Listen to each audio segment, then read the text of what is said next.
Hello everyone, welcome to సువర్ణ ద్వీపం. ఈ వీడియోలో మీకు నేను ఒక ఇంట్రెస్టింగ్ స్టోరీని షేర్ చేస్తున్నాను.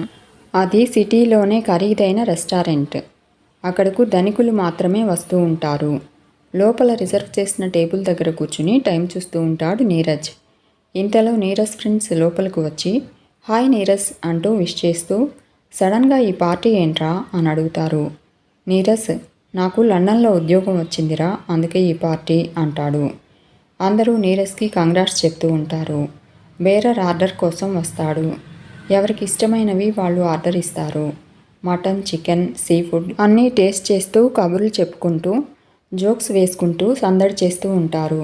గడియారం ముళ్ళు వేగంగా తిరుగుతూ ఇంతసేపా అన్నట్టు కాకుండా ఇంతసేపేనా అన్నట్టు కాలం గడిచిపోతూ ఉంటుంది.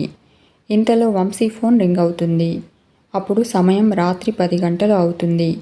వంశీ పక్కకు వెళ్ళి ఫోన్ లిఫ్ట్ చేసి హలో హారిక అంటాడు. అవతల హారిక చెప్పింది విని షాక్ అవుతూ నేనిప్పుడే వస్తున్నా అని చెప్పి ఫోన్ కట్ చేసి ఫ్రెండ్స్ దగ్గరకు వస్తాడు. ఫ్రెండ్స్ నవ్వుతూ తుళ్ళుతూ గోల చేస్తూ ఉంటారు. వంశీ నీరజ్తో సారీ నీరజ్, నేను అర్జెంటుగా ఊరెళ్ళాలి అంటాడు. నీరజ్ ఏమైంది వంశీ అని అడుగుతాడు. వంశీ నాన్నకు సీరియస్గా ఉందంట, మా చెల్లి ఫోన్ చేసింది అంటాడు. వంశీ ఇప్పుడు బస్సులు ఉండవు కదా, పద నేను డ్రాప్ చేస్తాను అంటాడు. ఫ్రెండ్స్తో పార్టీ ఎంజాయ్ చేయమని చెప్పి కొంత డబ్బు వాళ్ళకి ఇచ్చి తన కారులో వంశీని తీసుకుని తమ ఊరికి బయలుదేరుతాడు. నీరజ్, వంశీ ఒకే ఊరికి చెందినవారు, చిన్ననాటి స్నేహితులు. నీరజ్ తండ్రి నాగభూషణ్ వడ్డీ వ్యాపారం చేస్తూ రైతులకు రుణాలు ఇచ్చి వారి పంట చేతికొచ్చాక వారి పంటకు తనకిష్టమైన రేటు చెల్లించి రైతులను దోపిడీ చేసి కోట్లకు పడగలెత్తుతాడు. వంశీ తండ్రి రామనాథం తనకున్న 5 ఎకరాల భూమిని కష్టపడి సాగు చేసి ధాన్యం నాగభూషణంకి అమ్మి మిగిలిన కొద్ది డబ్బుతో చాలీ చాలని బ్రతుకుతూ కొడుకు వంశీని చదివిస్తూ ఉంటాడు. కూతురు హారికను చదివించే స్తోమత లేక 10వ తరగతితోనే ఆపేస్తాడు. నీరజ్, వంశీ సిటీలో ఒకే కాలేజ్లో ఇంజనీరింగ్ పూర్తి చేస్తారు. నీరజ్కి లండన్లో జాబ్ వస్తుంది. వంశీ జాబ్ కోసం ట్రై చేస్తూ ఉంటాడు. రామనాథం ఈ సంవత్సరం పంట చేతికి రాగానే హారికకు పెళ్లి చేయాలని నిర్ణయించుకుని సంబంధాలు చూస్తూ ఉంటాడు. కానీ తీరా పంట చేతికొచ్చే సమయానికి నీళ్లు సరిపోకపోవడంతో పంట దిగుబడి తగ్గుతుందని చాలా ఆందోళన పడతాడు. కానీ ధాన్యం అనుకున్న దానికన్నా 50 బస్తాలు ఎక్కువ పండడంతో రామనాథం ఆనందానికి అవధులు లేవు. మొత్తం 100 బస్తాల ధాన్యం ఎడ్ల బండ్ల మీద తీసుకుని నాగభూషణ్ ఇంటికి ప్రయాణమవుతాడు. దారిలో ఎంత మిగులుతుందో లెక్కలు వేసుకుంటూ ఉంటాడు.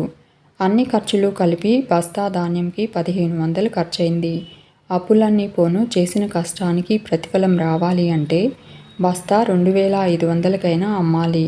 ఈ సంవత్సరం ఎలా అయినా హారికకు పెళ్లి చేయాలి అని అనుకుంటూ ఉంటాడు. ఇంతలో నాగభూషణ్ ఇల్లు వస్తుంది.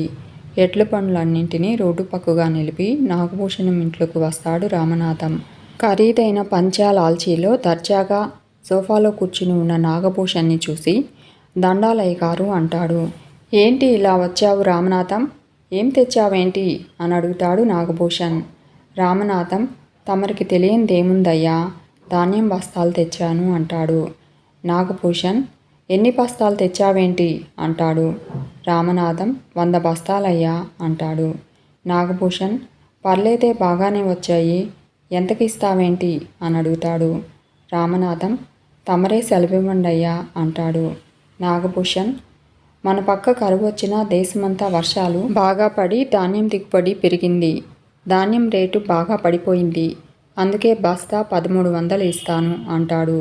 రామనాథం అలా అనకండయ్యా, ఈ సంవత్సరం ఎరువులు, విత్తనాలు, పురుగు మందుల ధరలు పెరిగాయ్యా, కూలీల ఖర్చులు కూడా పెరిగాయి, బస్తాకు 2000 ఇవ్వండయ్యా అని అడుగుతాడు.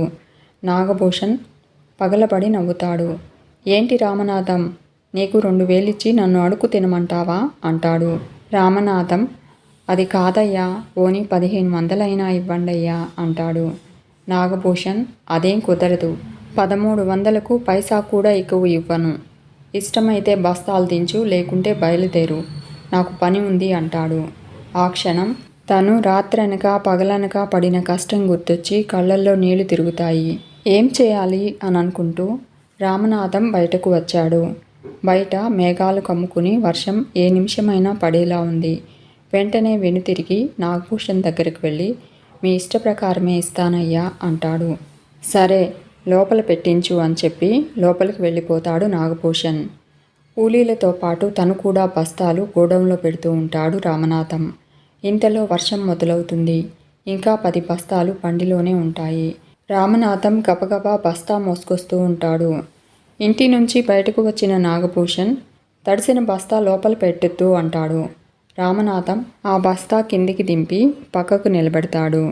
మొత్తం 90 బస్తాలకు 1300 లెక్కన 1,17,000 రూపాయలు వస్తాయి. నువ్వు తీసుకున్న అప్పు వడ్డీతో కలిపి ఇంకా 2 లక్షలు ఉంది. ఎంత కడతావు అని అడుగుతాడు నాగభూషణ్. అయ్యగారు 1,00,000 రూపాయలు జమ రాసుకుని 17,000 ఇవ్వండయ్యా అంటాడు రామనాథం.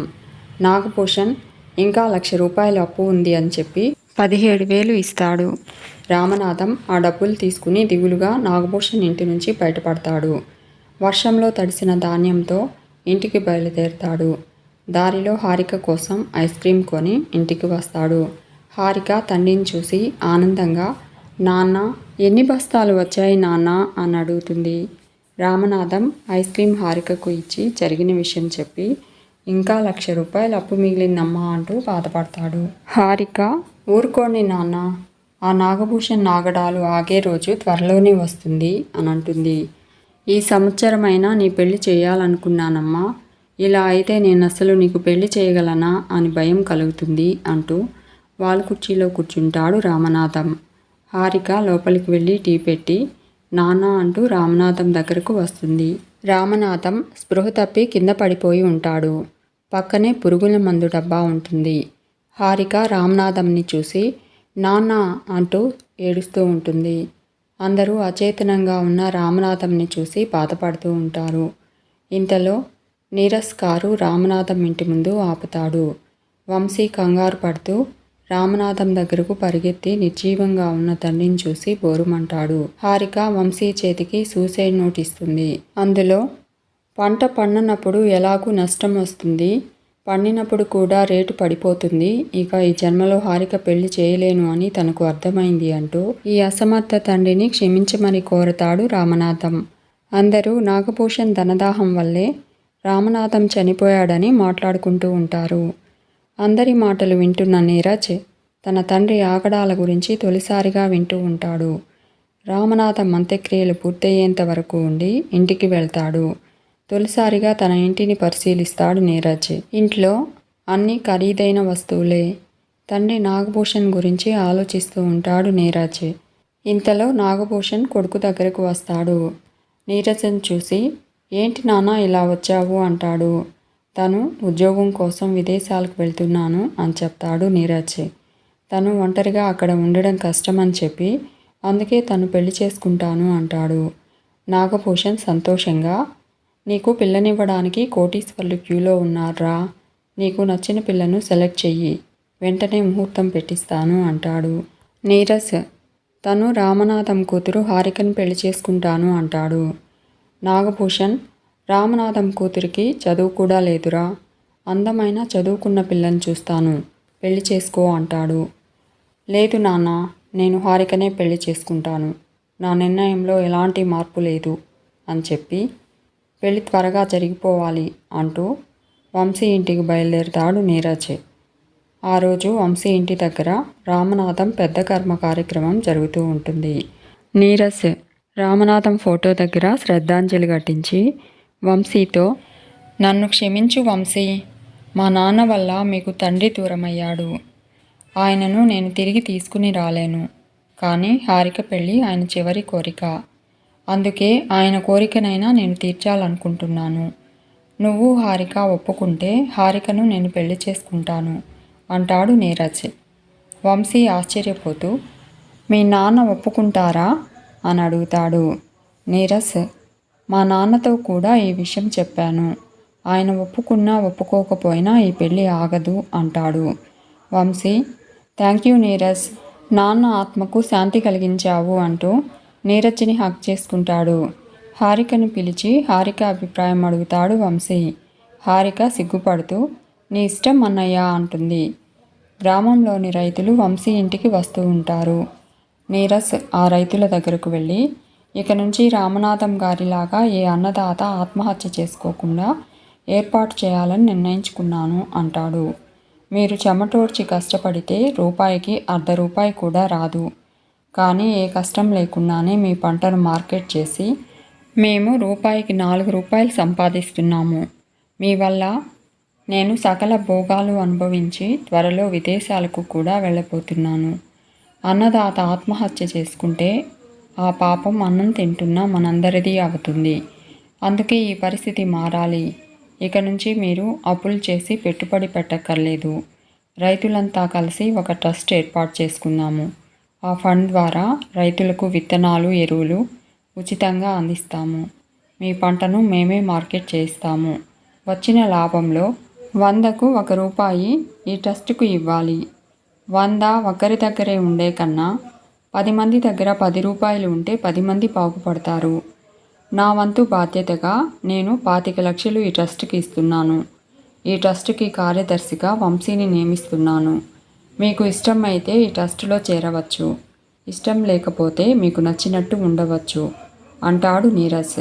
అక్కడ ఉన్న రైతులంతా మాకు ఇష్టమే బాబు అంటూ తమ అంగీకారం తెలుపుతూ లేచి నిలబడి కరతాళ ధ్వనులు చేస్తారు. వంశీ అంతేకాదు, త్వరలో నీరస్ నా చెల్లెలు హారికను పెళ్లి చేసుకోబోతున్నాడు అని అంటాడు.